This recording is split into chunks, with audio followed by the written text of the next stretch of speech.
Well, hello everyone, I'm UrielLocke, and I'm going to be doing a comparison between Star Citizen and Elite Dangerous today. Both games are in the space sim genre. Both games are very similar in many aspects. They're also very different in other aspects. Elite Dangerous is actually fully launched. Star Citizen is not. Star Citizen is still in alpha phase. They're adding more and more to the game as time goes on. I have to say that I'm actually very impressed with both of these games. They both have different viewpoints on the space sim genre, which is in a sense moving the space sim genre forward. So I'm very happy to actually have this many space sims coming out and this many space sims available to play, because I am a space sim fan, big sci-fi fan as well, which space sims are sci-fi in a sense. So here I am in Elite Dangerous and in Star Citizen's Arena Commander. In Elite Dangerous, I'm just flying around and everything, and since the game is fully launched, I'm able to do more in Elite Dangerous than I am in Star Citizen right now. Both of these games have a lot going for them. Elite Dangerous is one of those games that has a lot to do in it. I recently read a couple articles, and we still haven't even discovered a tenth of the galaxy in Elite Dangerous. In Star Citizen, it's still an alpha, so we only have Arena Commander, and you can just run around the hangar, which I don't really have a problem with because they're still doing a whole bunch of stuff. So the flight mechanics in both games are very well done. I do enjoy flying in both games. Both games have a lot going for them in that aspect as well. The dogfighting is really well done in both. Elite actually has a better targeting system, I do believe, than Star Citizen, only because of the fact that I've played more of it. I'm pretty sure that if I actually played more Star Citizen, I'd actually have the ability to target things better, or if we had gimbaled weapons or whatnot. And then there's the whole super cruise in Elite, which I find a little tedious and slow, yet it gives the ability for that time lapse from point A to point B for you to be interdicted, and for other NPCs or players to actually try and pull you out of super cruise and actually attack you and pirate you or kill you or get your bounty. So that's another thing that I actually rather enjoy, because it adds another aspect of uh-oh, I did something wrong type thing, or hey, what's going on. So in Star Citizen, you also have the ability to feel the G-forces as your character, as you just watched. So in those G-forces actually affect you. In Elite Dangerous, they don't have that aspect of G-forces affecting the player.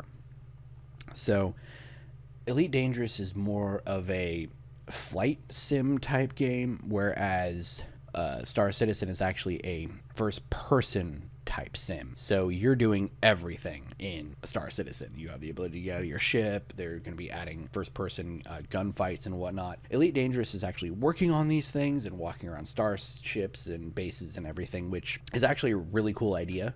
Star Citizen is actually supposed to be launching with those ideas as well. Both games are amazingly well done. Elite Dangerous has some of the best audio I've ever heard, and it kind of puts you in the moment and in space. I like both games. I really do, because they're both space sims, so I can't really choose which one is better. I guess I could say I like Elite better because I've played it more, but Star Citizen has so much going for it, and I look forward to the launch of Star Citizen because it's got so much more. The fact that they're launching with a single player campaign, which Elite did not. Yes, you can play Elite solo. The other thing that I actually like about Star Citizen is I can actually get out and look at my ship. With Elite Dangerous, you're always in your ship, so you don't have the real ability to customize something or feel like you're actually accomplishing something with that aspect of things. Like, you can change the way your ship looks, or you can add more weapons or hard points or different things and whatnot, but it doesn't really change the way your ship looks.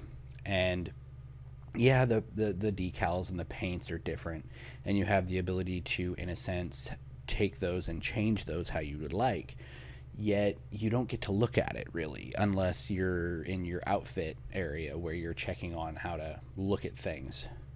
So with that said, I do believe that I like Star Citizen better in that aspect, because I can get out and look at my ship. In Star Citizen, they're planning on making the cargo a actual thing within the game. So if you're carrying cargo, you're going to be able to actually see that cargo and what cargo it is, and then you can actually unload it and get paid and then go back out and get more cargo and come back and sell that cargo. So it's actually there. It's physical. It's a form within the game itself. And with Star Citizen, you also have a hangar, which means you have all of your ships in one area, instead of like in Elite Dangerous where I have a ship over at LHS3447, and then I have a ship over at, say, this other base over here or this other base over here, and these bases are nowhere near each other really.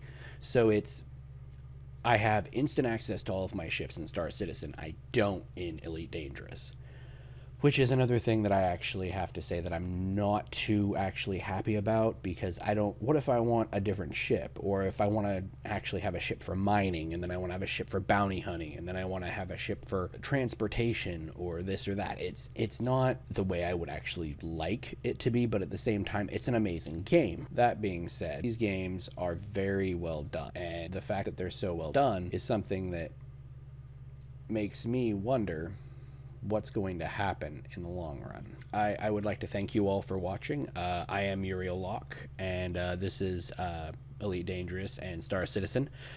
Please like, subscribe, and share my videos, and keep watching, because you never know what I'm going to do next.